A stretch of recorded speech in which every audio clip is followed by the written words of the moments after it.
Yeah, so we back. We got a couple, difficulties, Satan trying to creep in, but we gonna keep this party going, man. Get this message out. So, like I said, my sister, it took her about 5.5, 6 hours to get home.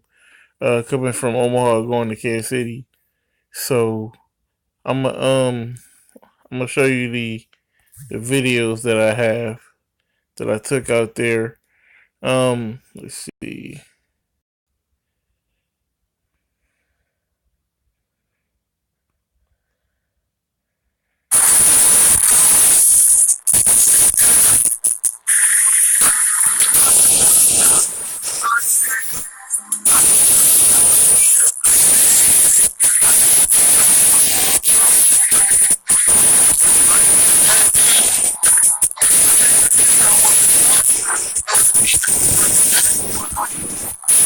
And that's actually inaccurate. Okay, that's where I thought the river was supposed to be. The widest, furthest right. I thought that's where the river was supposed to be. That's supposed to be land as well.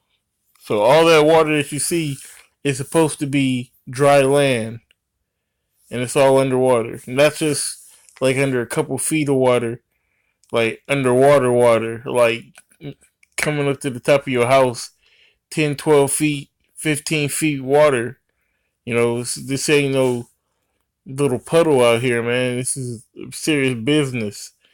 And I also seen this morning on the news that the Air Force Base out here, Offutt Air Force Base, that's underwater. A third of that's underwater. So I'm gonna go back and I'll show you these maps here in a second, but we're gonna finish watching these videos.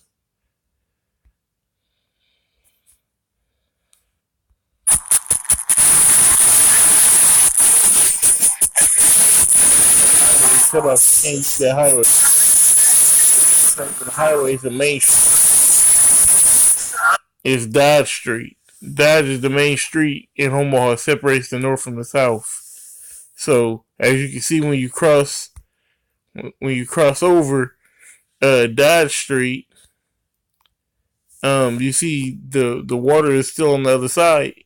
If you look further, the furthest down the street, like where the tree line is between the two trees, you can see where the water's crossing over um, from one side, from the right side to the left side. And then there's actually a cop down there making sure that nobody gets on that highway because it's washed out.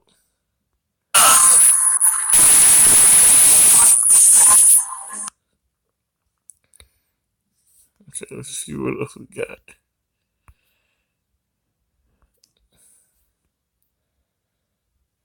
And all of that is land. So this was never water. All of this shit was land. All over here is land.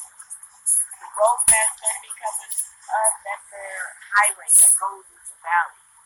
So right here, this starts the Waterloo area around this bend, and then over there is valley. Exactly behind those trees right there is Valley, Nebraska. Behind Valley is Fremont, Nebraska. Yeah, so all that's underwater, man. It's crazy because it's right out there. It's right there. I'm gonna show you this little quick video. I got this just for edification's sake. You can see you see the water right there next to right next to the highway, pretty much. Now that sign says West Dodge Road. You know, I just wanted to get that just for edification of the camera. You see how the water is pushed up that far onto the road. So that's on 204th and Dodge Street. All right, just to give you a little information about Omaha, you can get anywhere in Omaha from north, south, east, or west in 25 minutes. Okay, most of Jake, you know what I'm saying, live in North Omaha. Okay, but that's way out west. Okay, like I said, 204th is West Omaha, West Douglas County, and then you would have like 72nd and down. That's more of North Omaha on when you're dealing with the north side of Dodge Street. Now south of Dodge, that's where Issachar stay. and of course they stay, like 72nd and down.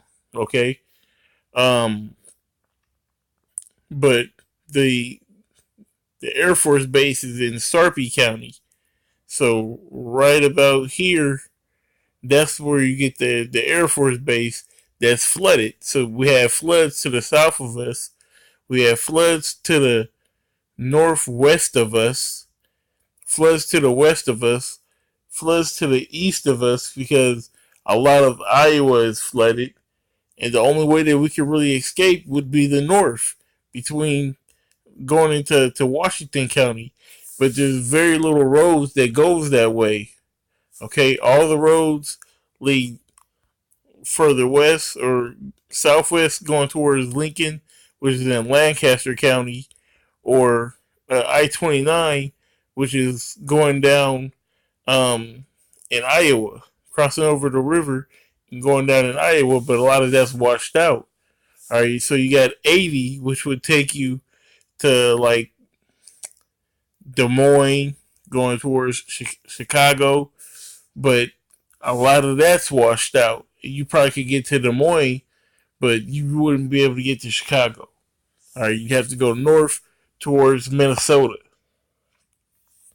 So what they're not telling the people here in Omaha is that we are potentially surrounded on three sides by this water. I got a coworker that says, he's like, man, I go to school out there in Elkhorn, and we didn't have school today. They canceled it because it's underwater, and we still have, even though. All right, well, yeah, that brings me to my next point. I'll bring up that point because if this all this is problem, reaction, solution. They created the problem. What's the problem?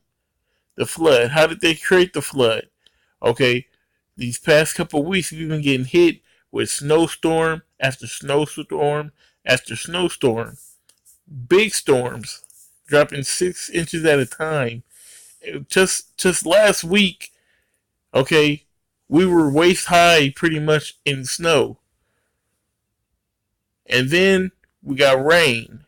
Okay, after the snow came the rain.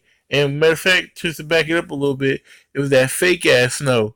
That fake ass snow that you can't burn with a lighter. Because I tried it just to confirm it. Okay?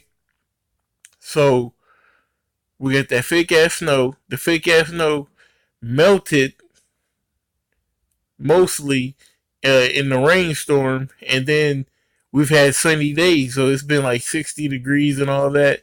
So, when you get that much moisture, that much snow and rain, and all of that's going into the river at the same time with that quick of a melt, it's going to end up with a flood. You're going to end up with a flood. And a few years ago, South Dakota actually they released their dams, and all of that water came down the Missouri and flooded at that point in time as well. So if that happens this year, we're gonna be fucked. Omaha's gonna be fucked. Just to put it plain. But let me see. So that's the problem. The reaction is okay. They're gonna need help. They're gonna need aid. People are gonna need water. People are gonna need clothes, medical supplies, and all that. Now you get to activate the National Guard. Now you get to activate FEMA. Now you get to displace people. All right, that's all working towards your agenda. It's all giving people a trial run of what are the things that are Saki or these things that are to come, which the scriptures speak about concerning Jacob's trouble. Okay, that's all this is. That's the problem. That's the reaction, and that's the solution. The solution is to come in and to so-called aid these people. Okay, but really is you're gathering intel, you're gathering data on how people are going to react to different natural disasters, to a hurricane, to a flood, to this, to that, to a tornado, to a earthquake. Okay, that's what this is really about. Problem, reaction, solution. And just bear with me a second. Let's see. Showed the videos, showed the maps. I mean that's pretty much it, man. That's pretty much it. If you check this out, like I said, when you see Norfolk, Norfolk is off the map pretty much. Um, it's lying right there on the Elkhorn River. The Elkhorn River is the river that we just seen in the video. That's severely flooded. All right, Bellevue. Bellevue is severely flooding. It's flooding right now. Omaha sitting right here, right there on the river. The Missouri is getting high. Okay, like I said, Jake lives in North Omaha. There's a power plant in North Omaha, and it's on the verge of being shut down.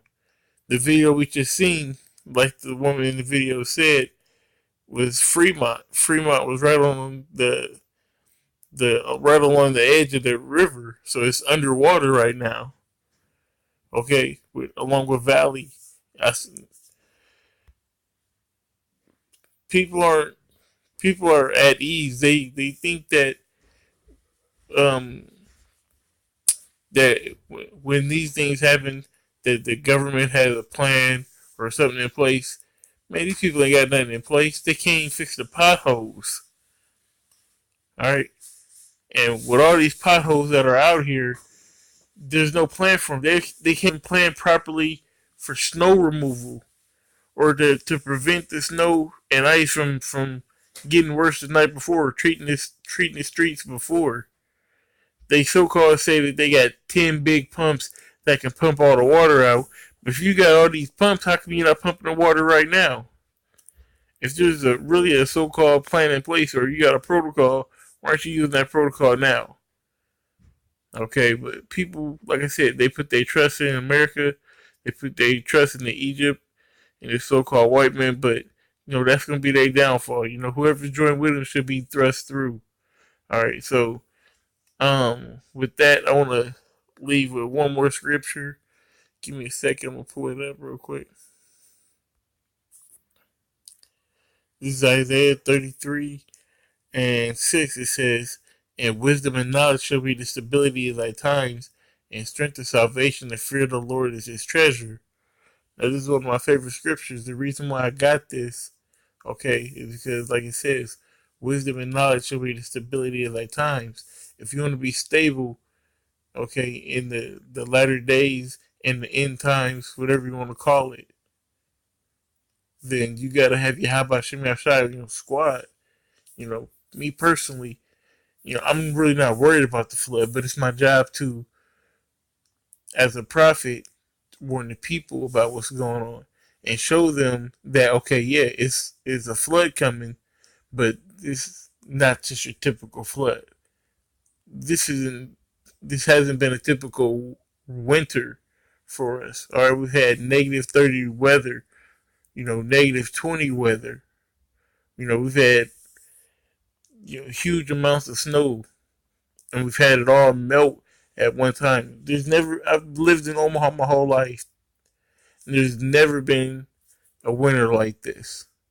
Okay, they manufactured this winter for a reason because they have an agenda and they're gonna fill it. So, with that being said, you got to keep the wisdom. You got to have that knowledge if you want to be stable in those days. Okay, which is the understanding of these scriptures, these breakdowns, being diligent in the Lord, seeking salvation, okay, with fear and trembling, examining the inner man, doing what you need to do to get out of this place. And with that being said, I'm going to give all praise that's called law to Yahweh by Shem Yahushai by Shem Kadash. Double honors to the apostles and the elders of GMS. Salutes and honors to the elect, all the brothers across the four corners who are enduring in truth and sincerity, and the women and children who follow. Shalom.